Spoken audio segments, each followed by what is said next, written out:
Γεια σας. Το παρόν όντιο είναι ένα μάθημα διοίκησης προς νέους πλειοκτήτες και νέους μάνατζερ.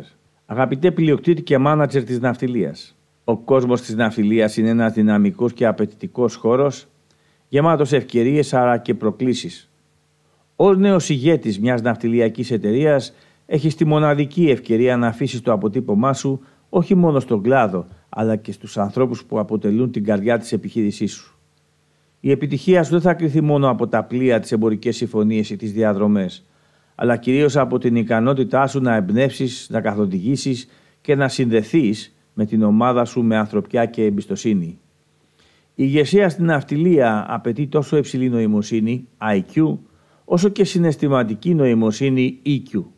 Το IQ σε βοηθά να λαμβάνεις στρατηγικές αποφάσεις, να διαχειρίζεσαι πολύπλοκες διαδικασίες και να επιλύσεις προβλήματα. Ωστόσο το EQ είναι αυτό που σου επιτρέπει να κατανοείς τα συναισθήματα, τις ανάγκες και τις φιλοδοξίες των ανθρώπων σου, χτίζοντας γέφυρες εμπιστοσύνης και συνεργασίας. Ένας ηγέτης με υψηλό EQ δεν βλέπει τους εργαζόμενους σαν υποδεέστερα όντα και σαν απλούς εκτελεστές, αλλά ως συνεργάτες με μοναδικές δεξιότητες, όνειρα και δυνατότητες. Ενώ το IQ χτίζει συστήματα, το EQ δημιουργεί κοινότητες. Και στην ναυτιλία, όπου η ομαδική εργασία είναι απαραίτητη, η ισορροπία μεταξύ των δύο EQ και IQ είναι το κλειδί για τη μακροπρόθεσμη επιτυχία.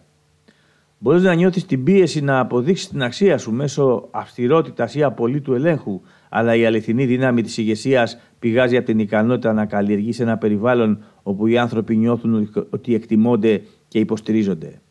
Οι υπάλληλοι σου δεν είναι απλώς εργαζόμενοι, είναι άνθρωποι με συναισθήματα, προσωπικές προκλήσεις και φιλοδοξίες. Όταν του προσεγγίζεις με εμπιστοσύνη αντί για κακυποψία, χτίζεις μια σχέση αμοιβαίου σεβασμού που ενισχύει την αφοσίωση και την παραγωγικότητα. Η εμπιστοσύνη δεν είναι αδυναμία, είναι η βάση για μια δυνατή και συνεκτική ομάδα. Η ανθρωπιά στην ηγεσία δεν υπονομεύει την αποτελεσματικότητα, την ενισχύει. Όταν οι εργαζόμενοι νιώθουν ότι τους βλέπεις ως συνεργάτες και όχι ως απλά γρανάζια, ανταποκρίνονται με μεγαλύτερο πάθος και δημιουργικότητα. Αντίθετα, η υπερβολική αυστηρότητα, η έλλειψη ενσυναίσθησης μπορεί να οδηγήσει σε απογοήτευση, μειωμένη απόδοση και τελικά ένα τοξικό εργασιακό περιβάλλον που υπονομεύει τους στόχους της εταιρείας σου. Για να σε βοηθήσω να χτίσεις μια κουλτούρα που συνδυάζει την ανθρωπιά με την επιτυχία σου, προτείνω τα εξής βήματα. Πρώτον, καλλιέργεια εμπιστοσύνης. Δημιούργησε ένα περιβάλλον όπου οι εργαζόμενοι νιώθουν ασφαλείς να εκφράζουν τις ιδέες, τις ανησυχίες και τις προτάσεις τους. Η ανοιχτή επικοινωνία ενθαρρύνει τη συνεργασία και οδηγεί σε καινοτόμες λύσεις, ενώ η εμπιστοσύνη σου προς αυτούς τους εμπνέει να δώσουν τον καλύτερό τους σε αυτό. Δεύτερο, αναγνώριση και εκτίμηση. Ένας ειλικρινής έπαινος για μια καλή δουλειά ή μια μικρή χειρονομία αναγνώρισης μπορεί να κάνει τεράστια διαφορά.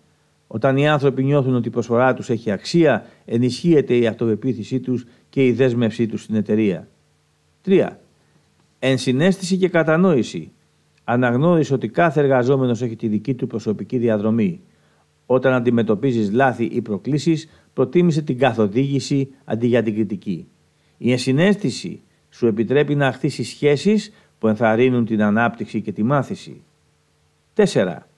Δικαιοσύνη και ισότητα. Φρόντισε ώστε όλοι στην ομάδα σου να αντιμετωπίζονται με τον ίδιο σεβασμό και τις ίδιες ευκαιρίες. Η διαφάνεια και η αμεροληψία ενισχύουν την εμπιστοσύνη και δημιουργούν ένα περιβάλλον όπου όλοι νιώθουν ότι ανήκουν και ένα πολύτιμο μέρος αυτού. 5. Προώθηση της συνεργασίας. Αντί να ενθαρρύνεις τον ανταγωνισμό, καλλιέργησε μια κουλτούρα συνεργασίας. Όταν οι εργαζόμενοι βλέπουν ο ένας τον άλλον και εσένα ως συμμάχους, εργάζονται πιο αρμονικά και αποδοτικά για την επίτευξη στόχων. Ως ηγέτης, έχεις τη δύναμη να δημιουργήσεις μια εταιρεία που δεν είναι μόνο οικονομικά πετυχημένη, αλλά και ένα μέρος όπου οι άνθρωποι νιώθουν περήφανοι που εργάζονται. Όταν επενδύεις στους ανθρώπους σου με εμπιστοσύνη, σεβασμό και ανθρωπιά, χτίζεις μια ομάδα όπου δεν εργάζεται μόνο για σένα, αλλά μαζί σου. Το αποτέλεσμα είναι μια ναυτιλιακή εταιρεία που δεν ξεχωρίζει μόνο για τα πλοία ή τα κέρδη της, αλλά για την κουλτούρα της, τη συνοχή της και την ικανότητά της να εμπνέει. Και όλα αυτά γυρίζουν προς όφελός σου. Όλα αυτά γυρίζουν για την ιστεροφημία σου. Η επιτυχία στην ναυτιλία δεν μετρείται μόνο με αριθμούς, αλλά με τις σχέσεις που χτίζεις και την κληρονομιά που αφήνεις. Με υψηλό EQ και τη δέσμευση να ηγείσαι με ανθρωπιά, μπορείς να οδηγήσεις την εταιρεία σου σε νέα ύψη, έχοντας στο πλευρό σου μια ομάδα αφοσιωμένων συνεργατών που μοιράζονται το όνομά σου. Με εκτίμηση, Κώστας Πολίτης.